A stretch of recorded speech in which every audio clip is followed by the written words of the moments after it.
Rebecca P. Fox, welcome. Thank you for coming on. Thank you for having me. I'm excited. It's going to be a good one, I reckon. So, author Yeah, and psychotherapist. I am That indeed. is the main two. Yeah. And for anyone that doesn't know what a psychotherapist is, I don't know if you want to explain. So it is kind of broad, but me personally, I specialise in healing from trauma. Yeah. So that's where my expertise lies. And what kind of got you into that field, basically? So combination of experience and curiosity. I Yeah. love people, I love the mind, I love human behaviours, but also I'd experienced quite a difficult childhood and a very abusive relationship. So it kind of made sense to go in that direction and focus on people that have suffered the same. Yeah, and you're actually a registered psychotherapist, aren't you? I am, Yeah. yes. Yeah.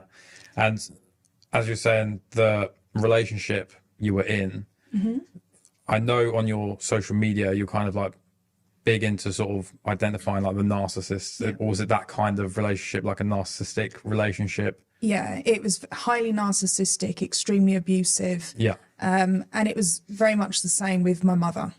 Oh, really? Yes. So kind of the double whammy on both there. Yeah, so my childhood, like I said, was very difficult. I had a very narcissistic mother, so there was a lot of mental, emotional, physical abuse there. And then naturally, as most people do that don't have a very loving, supportive childhood, they move into a relationship that's very similar. So for me, it felt normal. You know, the abuse that I received from him, very, very normal. And it was just actually, we had a very explosive experience, I'm going to say, that put me in hospital and landed him in prison for 8 years. So, Really? and that was kind of the point where it was a nurse actually that said to me, you know, this doesn't have to be your life. And I didn't quite understand what she meant at the time. And yeah, got into further education, started educating myself and realised that actually none of that was acceptable. None of it was normal behaviour. And then I could actually start adding labels to it. Oh, okay, this is narcissistic. This is antisocial, which definitely helps when people are healing. Yeah. It's like when you're in it, like again, I've also been in sort of that, not as much a narcissist, it's very like controlling, which is kind of like a trait of it. Yeah. But you don't think anything's wrong when you're in it. Yeah. And I think that's what I want to get out of today for anyone watching is how to identify if you are in one and Yeah. the kind of steps to maybe like diffuse them a little bit. And what would you say like is the first step to identifying a narcissist? So definitely education. There's so much online now. Some of it's good, some of it's not so good. But my advice would always be get curious around who's giving their perspectives on things, what's their background, and see if you can connect any dots. So, okay, is this very similar to what I'm experiencing? Does this feel like it's the same pattern? Just pay attention to that. What tends to happen in those kinds of relationships is many people get isolated for the reason that they won't have any support to then get out of it. That's the end goal. So then being able to talk to friends and actually approach them and say, look, I think this is going on. Can I just get your perspective? But it's also very hard because when you have people who love and care for you, they can get very defensive about that because it's like, well, just get out of it. And it's not that easy as just getting out. Unless you've experienced that kind of relationship, you really don't understand the dynamics in it, because when you're mentally and emotionally abused, you lose a lot of your identity. So thinking clearly doesn't happen because you've been manipulated so much by them people. You know, the way you think, the way you eat, the way you dress, this is all orchestrated by those people that are abusing you. So to then actually structure a plan to get out of it is incredibly difficult. It is, as you say, like just get out of it. I had a friend years ago who was in a relationship. I believe he's still in it, I think. And coming from out of a abusive relationship, I could kind of see, like, I was like, that's not right. That isn't right. And I remember not being equipped. Like, I wasn't trained or anything. I was just like steamrolled in there, trying to save the day, and everything just blew up a million times worse.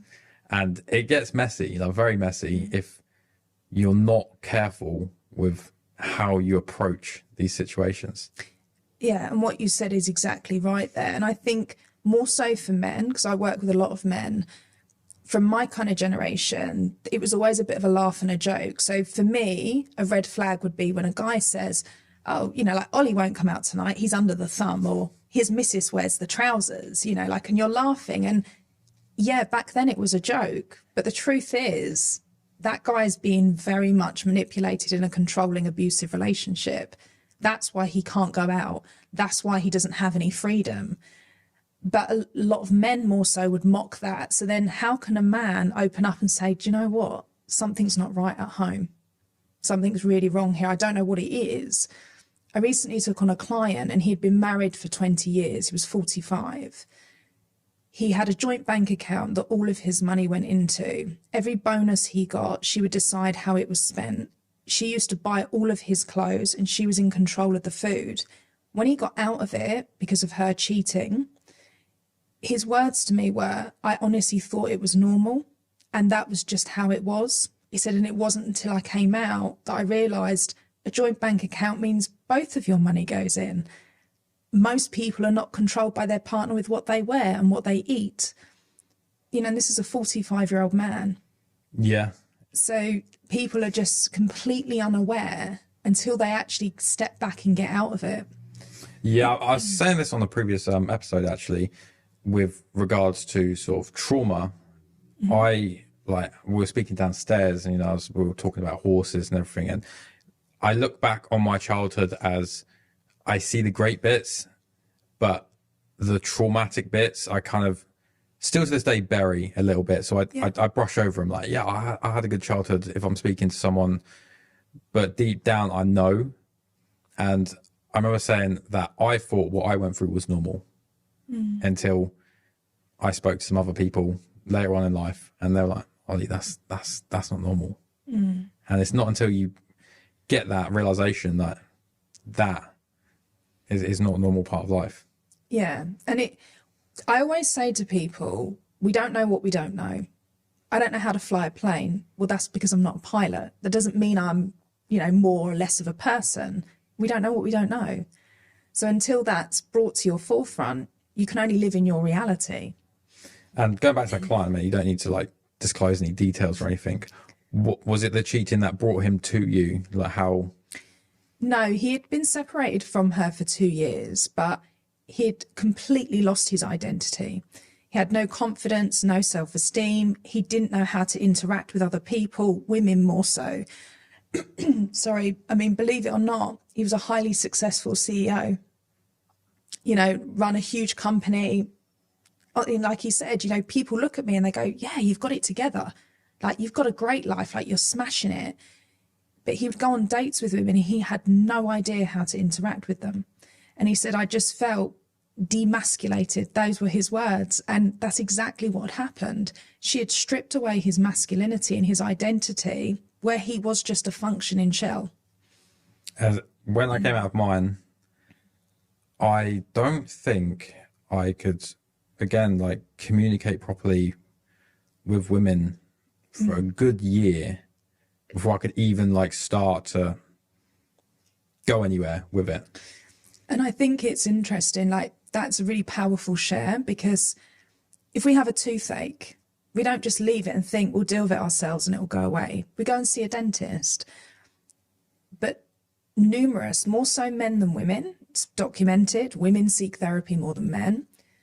They will kind of try and deal with it themselves. But actually, if they just got help early on, they would save themselves a lot of time and a lot of stress. Yeah, it's really interesting how you say like we work like a large majority of your client base is men. Yeah. And you know, the way society portrays narcissism, you would have thought it would been the other way around. Yeah, there's a huge misconception around that. The truth is we all have narcissistic traits and tendencies. It's human nature. However, to which degree is what we look at. So do you have a few traits and tendencies, or is it a personality style that you have? If it's personality style, it's very fixed, it's very rigid, it is incredibly toxic and damaging. a few traits and tendencies, 9 times out of 10, someone can pick up on that and go, hang on a minute, you're being a bit of a dick. Like that tends to be what comes out. And then they go, maybe you're right. I'm going to change my behavior. And that's fine. But it's when someone loses that ability to have empathy and compassion for others and they become completely self-serving that we have a very dangerous individual. Again, like with society and the current culture, obviously we it's very much that feminist movement is massive at the moment. Yeah. And the idea of toxic masculinity is huge. And I think a lot of men don't know where they stand with that. Because they could just be doing something, I don't know, a normal man would have done 50 years ago, and now they've been called out on it. Yeah, and I think it's a very powerful point that you've brought up there, because I think we're becoming more and more disconnected.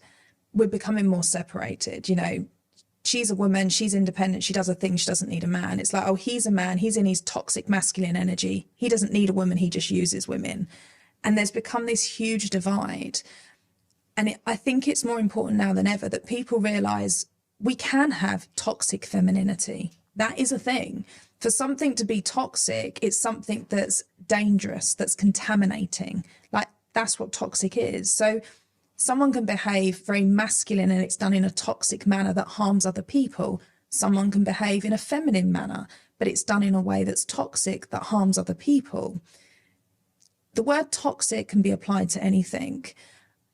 Who's behind it and what they're doing is what makes it more so toxic.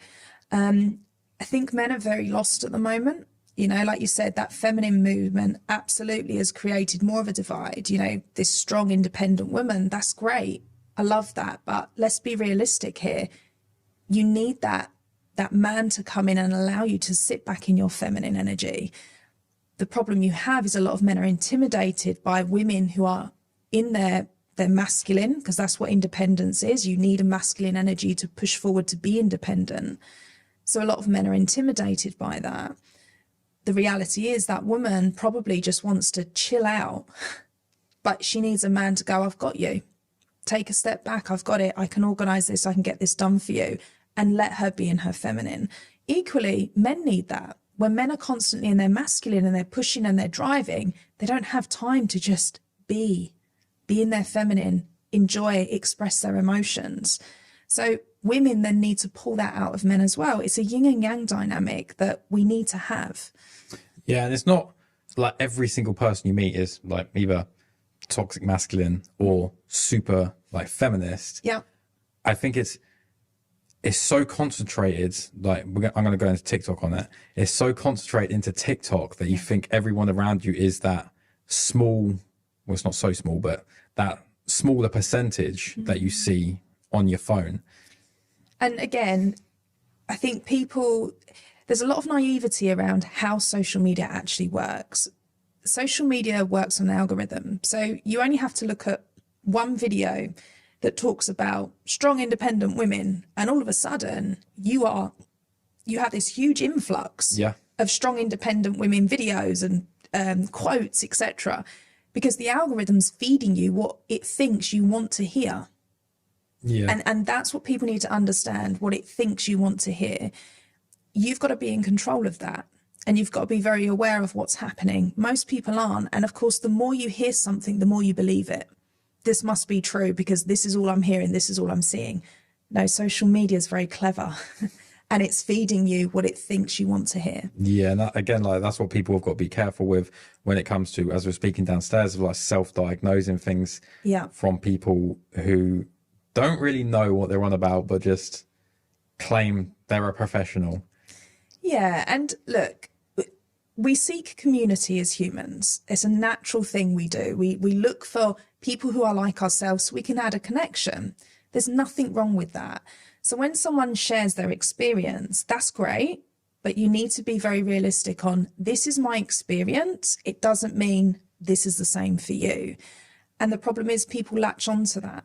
You know, oh, I can relate to this person, therefore everything they say must be right and it must be a part of my life as well. And I think people need to be more mindful of that. It's like when you have Alcohol Anonymous, and everyone's sitting in the circle with the chairs. Yeah. They're sharing their stories, and each person knows that is their individual experience. It's not whatever they say is true. Yes. But with social media, it's sort of like, I am the teacher, you shall listen to me. Yeah. And also, again, with people not understanding how social media works, as a creator, something I really struggle with is, because I have high morals and ethics codes that I want to follow, I could do clickbait. I could clickbait people to trigger them emotionally, and I could say some really pungent, outrageous things, but I choose not to do that, which means I don't get as many views. So people also need to understand that when you're triggered by a post, it's probably done intentionally by that creator, so they get paid off the back of it. Yeah, I say, like, people will do and say anything for a hook that will just reel you in. And again, this is like with Andrew Tate, it's kind of like mastered that. Yeah. And that's the reason he blew up pretty much, was because of that. Yeah, you're exactly right. Yeah. So yourself are on TikTok. Yep. How do you find navigating that as like a professional? I really enjoy TikTok. So what I always say to people, certainly when it comes to looking for a therapist, we all specialise in various different things. So it's important you find someone that specialises in what you're struggling with. Going back to the dentist, you wouldn't go and see your GP if you've got problems with your teeth, right? It's the same thing. The nice thing about TikTok, people can actually watch all my videos and they can either connect with them or not. If they connect, that's already an indication that we're on the same level and I can help you with your problem. I think when you use TikTok like that, and certainly as a professional, that is all I use it for, it's very, very powerful. Videos very much better, I think, than quotes. So using it from a video point of view is also very good. Yeah, you get that sort of personal connection, as if you're like sitting across the table from someone and talking to them one-on-one when you're, I don't know, reaching hundreds, if not millions of people. Yeah. So it is a very powerful tool in that aspect. Yeah. But again, you've got to be very careful in what you allow into your mind with what you're listening to. Yeah. And going from the narcissism, the sort of toxic behavior, how would you kind of deal with that if that's in your workplace? So outside of a sort of relationship, like an intimate relationship. It's very hard. When you're dealing with someone in the workplace who's highly narcissistic, for them, it's a very much a supply-based environment. So they use everyone as a supply for what they need. It's very easy, isn't it? The ultimate answer is to get another job, but it's never that easy. You've got to be very careful with what you say. You've got to think about management. So what I always say to people is you've got to manage that person. The things they may or may not say to you, like if they have a golden child in the workplace, they will have one of those. Are you the golden child? What relationship do you have with them? Do you need to pull them closer as a bit of an ally? What do you need to do to manage the situation while you're at work? Something that I say to a lot of people is when you document things, always CC or tag someone else in who was in on the meeting. Never have a meeting on your own with that person, because they will twist and manipulate what was said in order to benefit them. So if you go and do a meeting with them and someone else is with you, when you come out of the meeting, you type up an email and you word it in the way of, just to clarify the meeting, what was said, CC that person in on it. So it's actually there. They can't deny that. As much documentation as possible. The problem you have, if you have, the reality of the situation is those who kind of do the best in the world tend to be highly narcissistic. You need a level of narcissism to be very, very successful, because you have to walk over people, shall we say, to get to where you need to be. These people have followers underneath them who will go with whatever they say. So when we're looking at HR, if you've got a highly narcissistic boss, they're going to have narcissistic managers underneath them. Then we've got HR who are also going to be kind of along those lines. So it's very difficult, I think, when you're in that kind of corporation that is highly narcissistic.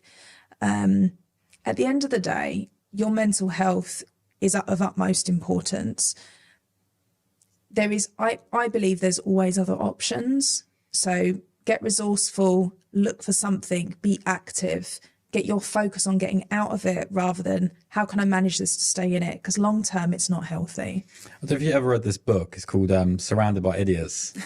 Yes. I loved that book. I read it the other month. I thought it was great with like the color coding of the different people.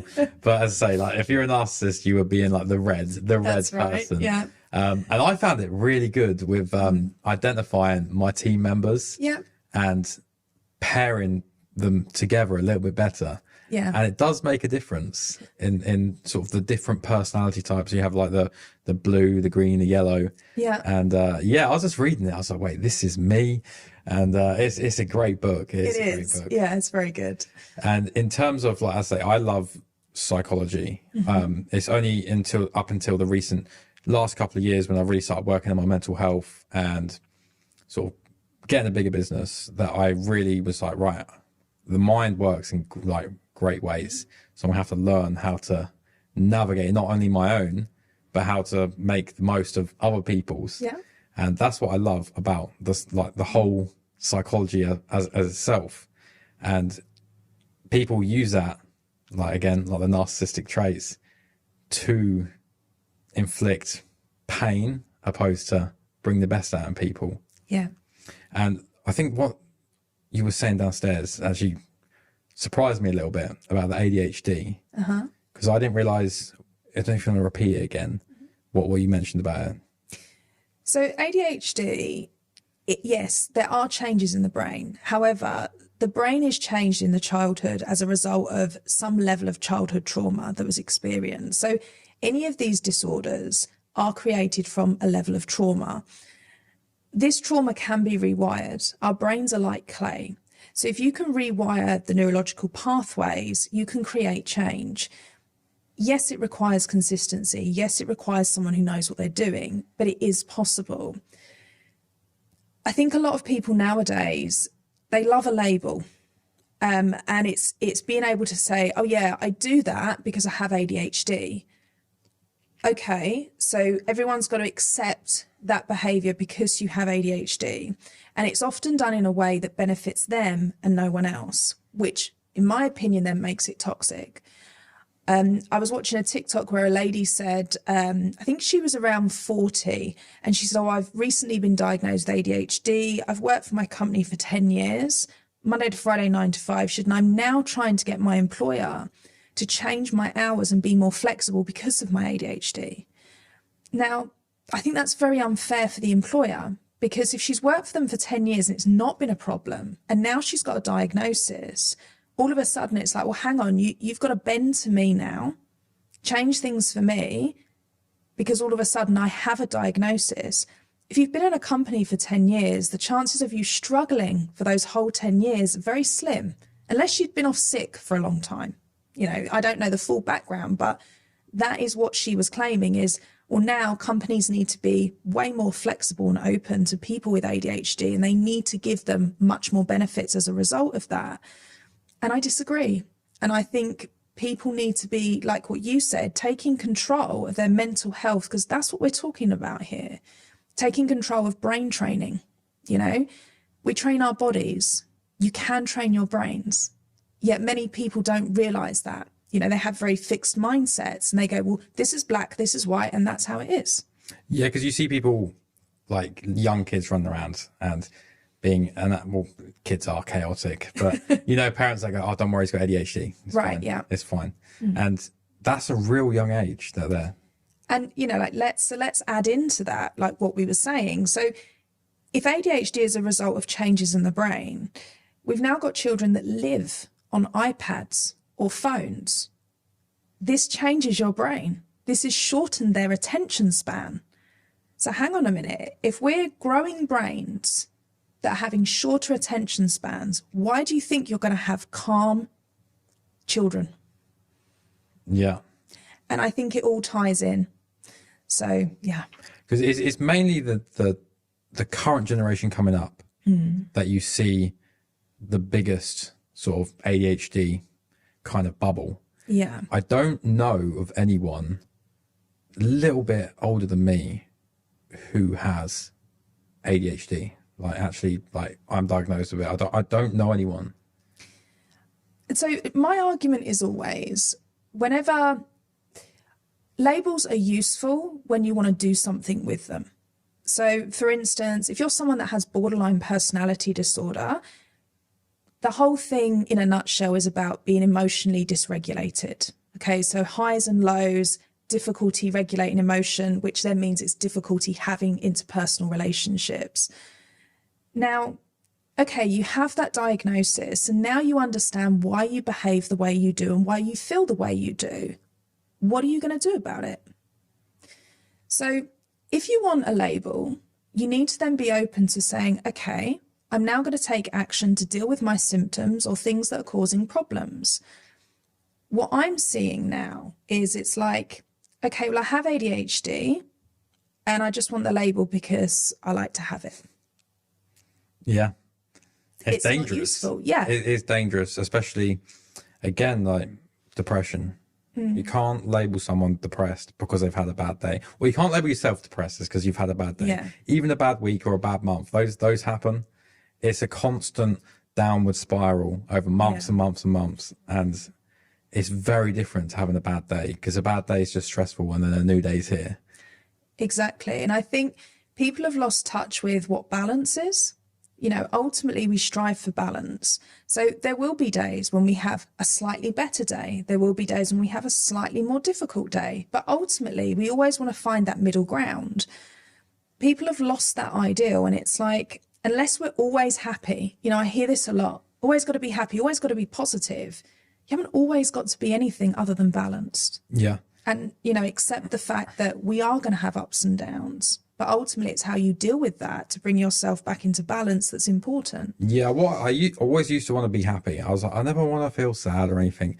And then I started going down the route of like learning about stoicism, going down philosophy. Nice. Yeah. And it came to the realization that, yes, it's great to feel these emotions about like, right, cool. It's like becoming self-aware of your thoughts of like, why am I thinking this? Why am I feeling this? Yeah. And it's so much better to have purpose than to be happy every single day, because you can be sad and have purpose and be much happier in the long run than trying to be happy, filling it with short-term crap. And I think what people fail to understand is that you can't be happy unless you've been sad. Unless you've experienced sadness, you have no idea what it feels like to be happy. Now, if you're constantly in a state where you're happy all the time, sooner or later, that's going to become the norm for you. So then where do you chase the next high? Again, it's like with dopamine, just hitting that button, and then the more you do it, the more buttons you got to hit to then eventually hit that same thing. And going back to like, I was depressed a couple of years ago where it was like I almost took my own life. Like, I know how dark that point was. Yeah. So even me having a bad day, I'm like, this is nothing, man, compared to what that was. So a bad day for me nowadays is cool. We'll just move on. Yeah. And I read this thing the other day, and it's like, even the action of smiling, like, actually lifts your mood. Yeah. You don't even need to mean it, just the action of it, and it will slightly increase your mood. And I'll do it if I'm having a bad day. I'll just have a laugh, and it changes your mood dramatically just from a few muscles moving in your face. And that's the crazy thing. Like, you can do this stuff yourself. You don't need to have that label saying I'm depressed, like the feel sorry for me flag. Yeah. It's what you can do about it. Yeah. And that's why I came out of mine. I was just like, I can't feel like this anymore. Otherwise, one, I'm going to be dead, or two, I'm going to change my life and be better. And no one else could make that decision for me. That was on me. And I think people need to fully embrace that the fact that as humans, we need to experience hard times. That has to happen in order for us to grow.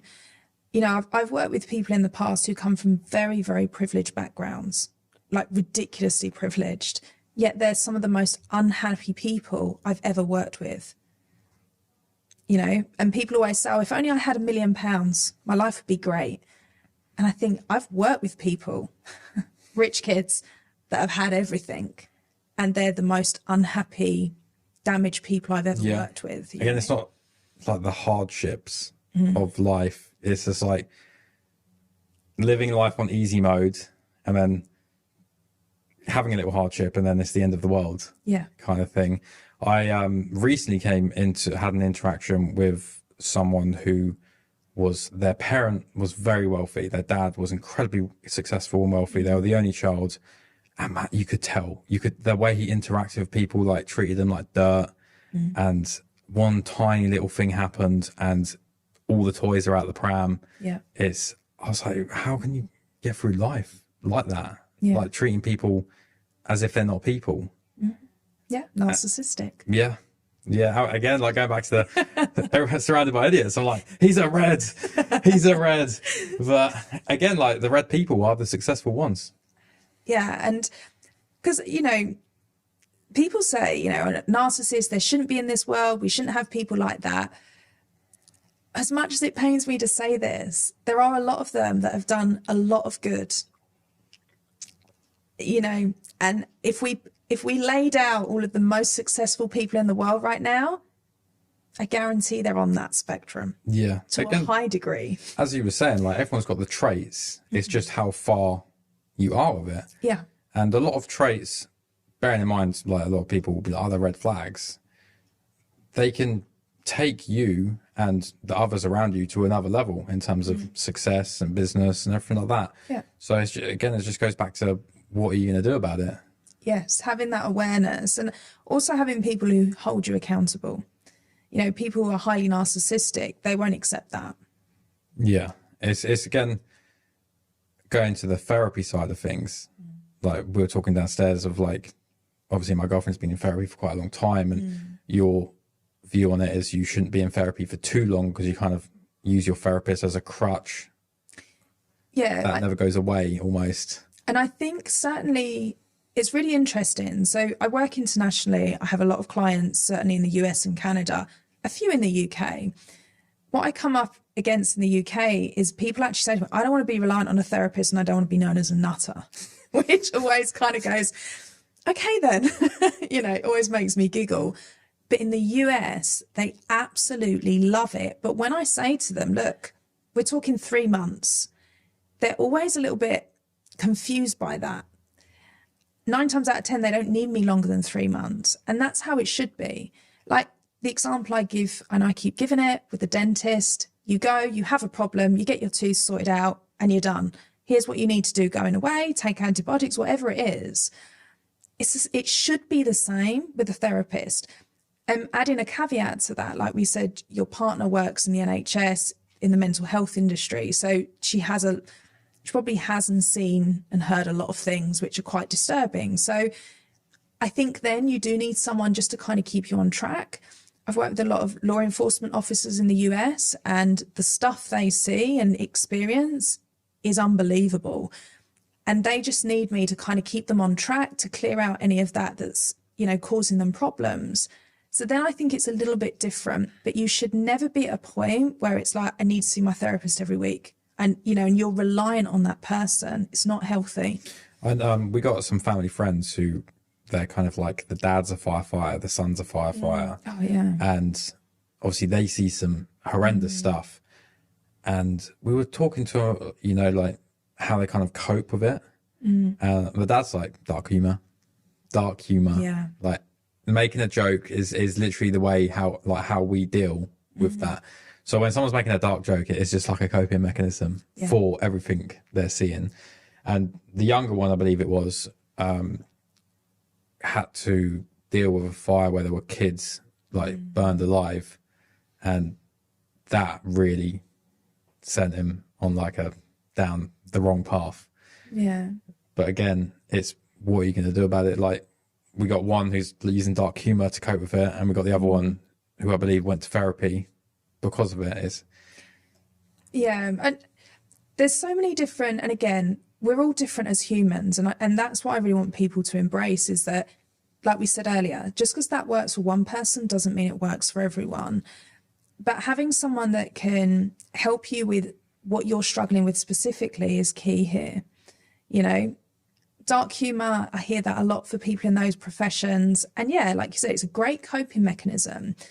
But let's put it into a relationship dynamic. If you've got a man who's in effect in his masculine doing that, comes home and his partner's also very much in her masculine, doesn't have that feminine energy, he's never going to be able to kind of release what he needs to with her, because he can't sit back in his feminine and let that out. You know, we are emotional creatures. Yeah, it's again like with the dynamic. Like me and my girlfriend, we have quite a like the roles are like, you know, man, woman. They're very not that we don't grate against each other, as it were. So I can talk about my emotions. I don't do it that much, only when I like feel like I super need to. Yeah. But on the other hand, my girlfriend's very like open all the time about talking about emotions. And for me, sometimes I'm just like, I have no idea what's going on right now. No idea. But again, it's like a decent dynamic to have. It's not, as you were saying, like two masculine people really just fighting against each other. Yeah, and I think like what you've just described is a very healthy dynamic. You know, that would indicate to me that you're someone that's very much in his masculine, where she feels comfortable to be in her feminine, express herself, and you're there to just kind of go, yeah, I'm soundboarding, I've got you. Yeah, again, like with communication in a relationship is so important. A lot of people don't realize this. Yeah. Like they think we can communicate telepathically with each other and it just goes very wrong when you try and do that. And I've seen a few relationships on that dynamic and it just doesn't work. No, and I think also people have a lot of assumptions. Never assume anything. Yes. You know, so many people, you'll often hear me say a lot, tell me what you mean about that, or what do you mean by that? I'm always probing into what someone means. Prime example is, oh, that's sick. Now, depending on what generation we're dealing with here, what does that mean, right? So I think like people must be very much open to others' perspectives and what they actually mean and ask them. Yeah, again, like people should be willing to learn from other people. And I do this with a lot of things. Do you know what, the main thing I struggle with is my industry, because I'm quite a prominent figure, I would say, in my industry, and I'm good at what I do. It gets a little bit harder when someone's like, makes a comment, I'm like, nah, you're wrong. But you got to learn from it. It's only recently that I've like, actually, do you know what, they're just trying to offer a bit of advice, and that's the way they see the world through their eyes. And yeah, it took me a little while to learn that one, a few arguments. But again, you learn from everything. Absolutely. There was, I read a lot of parables, Buddhist parables, and there's one about the blind men with the elephant. Have you heard of it? No. So an elephant gets brought into the village, and these blind men are really curious. They've never heard of an elephant. Obviously, they've never seen one because they're blind. So they go to where the elephant is. One touches the elephant and he says, wow, this animal's flat and thin, because he's holding the ear. Another one touches the elephant and says, no, you're wrong. It's like a spear, because he's holding the tusk. And then another one is touching the elephant. He says, no, this animal's huge and it's strong like a wall, because he's touching the side of the elephant. Another one says, no, this one's like a snake and it's got a furry bit at the end. It's a funny animal, this, because he's holding the tail. Now, which one of them is correct in their description? All of them. However, they've got different parts of the elephant and different perspectives. And that parable I always think is really powerful, because actually if we all just listened to each other and understood it from their experiences, because that's how we learn from our own experiences and what we've been taught, we'd actually be a lot closer and have a better community as a result of that. Yeah, I think, again, with leading people, what I've learned is you have to take a step back and see the entire picture as a whole. And it took me a while to learn that as well, because I was so busy under the impression, you know, to lead, you've got to be in the front, charging ahead of everyone. Yeah. And then the more I like read and the more I learn, it's like, no, that's sometimes, but take a step back, observe what's going on, because you can see what other people can't see. And sometimes people can see what you can't see as well. Exactly. So it's just learning from everyone around you is the biggest thing. And again, with going back to the TikTok thing, it's, yes, learn from a lot of people, but Also take it with a pinch of salt, Yeah. because not everyone's an expert, even if they like, I can say I'm an expert in some random thing. I don't know, like snails. I'm not. But again, like people can believe it just because I say that I am. And again, just got to be careful with that. And no one knows everything. And I think that's really important. We're always doing new studies. We're always learning new things. People are evolving, which means a study that was done 10 years ago is not relevant today. Yeah. Doesn't mean it's wrong. It just means it's no longer relevant.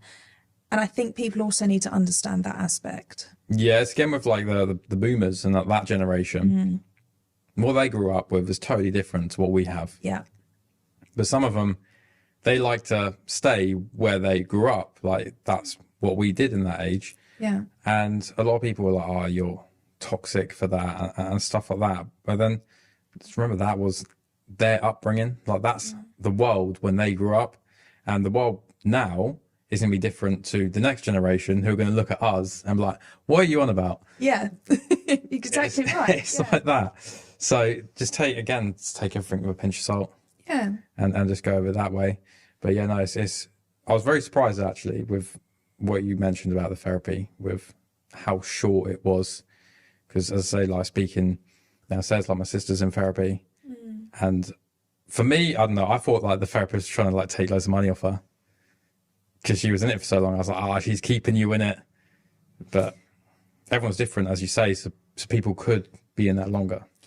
So how I like to describe this is if you go and see a PT and you say to the PT, I want to lose 2 stone and I want to do it in 3 months. The PT might say, bit ambitious, definitely lose a stone in 3 months. However, this is your exercise routine. This is what you need to eat. This is how many times you need to see me. Providing you stick to this, it will happen. Now, if you stick to what they say and it happens, the PT should know this. 9 times out of 10, when someone says, oh, that PT was rubbish, it didn't work, it's because they didn't follow what they were told to do. My argument is it should be the same when you go to see a therapist. Most therapists nowadays specialise in something specific, and that's what you need to look for. It would be no good coming to me if you wanted to talk to me about just anxiety. I rewire trauma, so come to me for trauma. If you want someone that deals with just anxiety, there are many anxiety specialists out there. So go and find someone that's prepared to do just that with you. It's money, it's time. We don't have loads of that. Yeah. So invest it wisely is what I always say. But think about it like that. You should be able to get, a reasonable expectation from your therapist with what the outcome should be.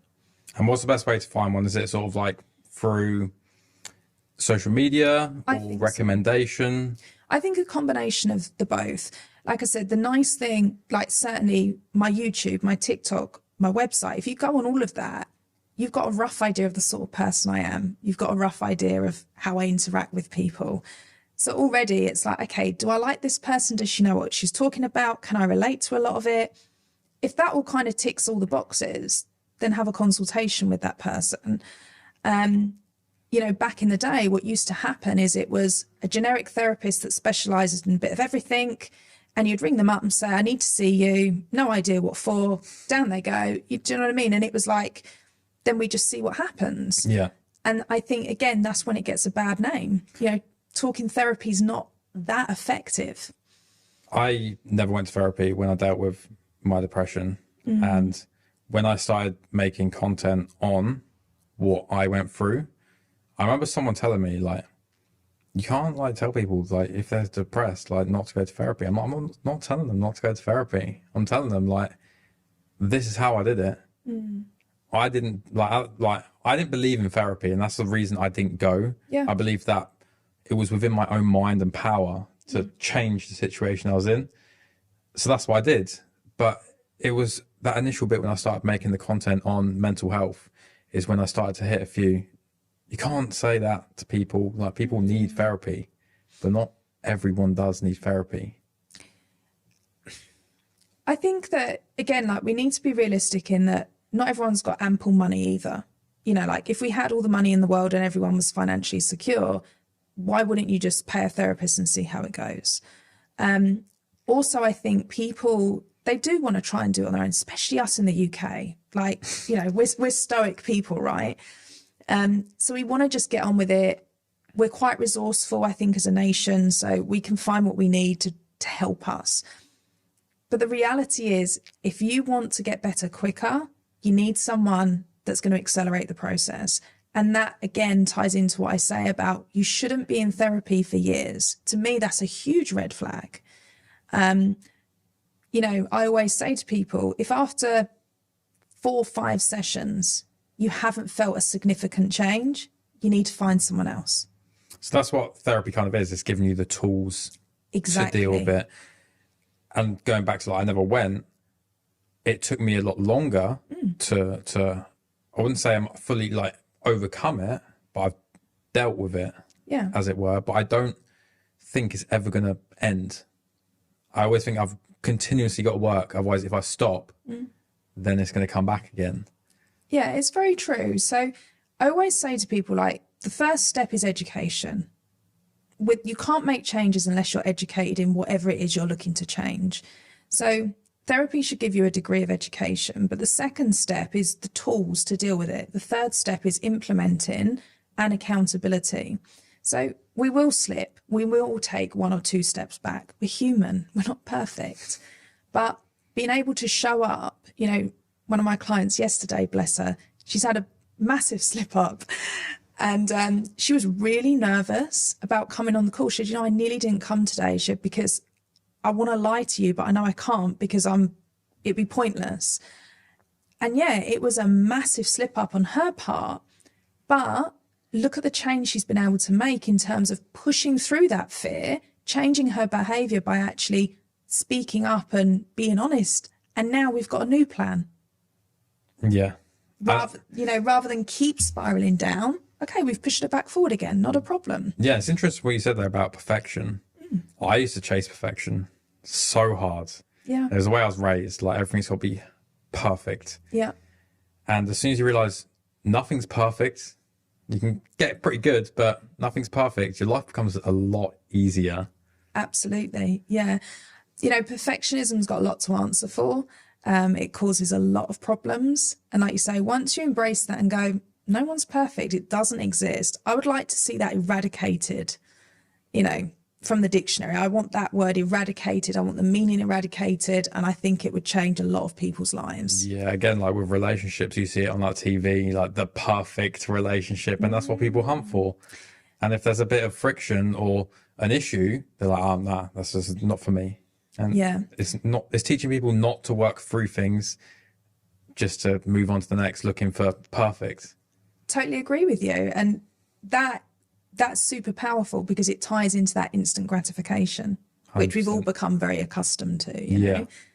Perfect example, like you said, it's like, it's getting hard. Okay, I'll come out of this because there's always going to be someone else on a dating app. You know what, dating apps ruin me.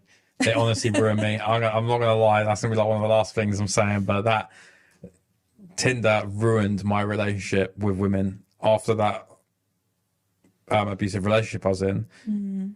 Then Tinder, it's just like throwing petrol on a fire. It was not good. It was a very bad place. Yeah, I mean, I highly recommend Hinge as a dating app. So I help people how to navigate dating apps, set up profiles, and actually use them as a tool because that's what they are.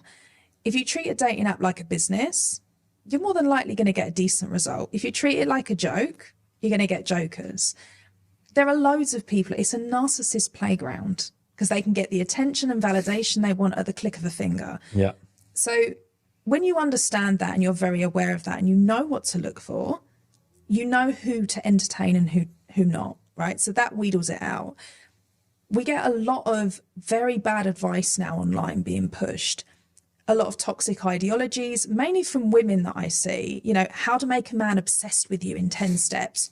Obsession's toxic. You don't want anyone obsessed with you. And to achieve that, you need to manipulate them, which makes you a bad person. That doesn't give you a connection. But people are not aware of that. But they're fascinated by those posts because they're so desperate for love or however you want to interpret that. So you're getting all of these bad kind of advices you know, how to navigate this, which makes people think, oh yeah, that's what goes on dating sites. I also heard one woman say, I was mortified, you need to date at least 4 people a week, different people. And she claimed to have dated 3 men in one day. Like, there's no personal connection there.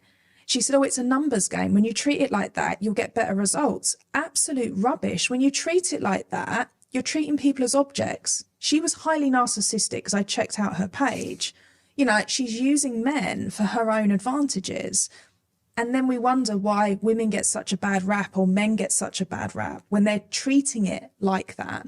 So when you actually use dating sites as a tool, realistically, you'd be lucky to get 1 date a month. If you're looking for a partner, if you're just looking for casual, you'll have that every day. You know, like, it's easy. But I think that's what people need to really understand. I had a conversation with someone who said to me, you know, I miss the old ways of dating when someone would approach you in a bar. So I said to her, well, what's stopping you doing that now? And she was sort of a bit flabbergasted. I said, well, no, think about it. I said, what is to stop you walking up to a man and having a conversation with him? Oh, well, that's the man's place. I said, hang on a minute. You can't have it both ways. I said, and also recognise that if you're in a bar, I guarantee 80% of the people who are single are on dating apps. So does that mean you'll discredit them? Yeah, that's good. I like that. I like that. I think to wrap up, you got your book. I don't know if you want to give it a plug at the end of the episode. Yeah, so my book, Taming Toxic Egos, it's all about narcissism nonsense. So I call it the ultimate handbook to all things narcissism. So it covers what narcissists are, toxic parenting styles that can be very damaging for children. It covers all the manipulation tactics. It covers everything that's toxic, how to handle toxic workplace environments, all this kind of stuff. Then at the end, it helps you heal and recover. So it teaches you about values, boundaries and standards and how to implement that so that you don't get caught up with another narcissist. Perfect. And you can get that on Amazon, is that right? It's available worldwide on Amazon and in Barnes & Noble bookstores. Rebecca P. Fox, thank you very much. Thank you so much, Ollie.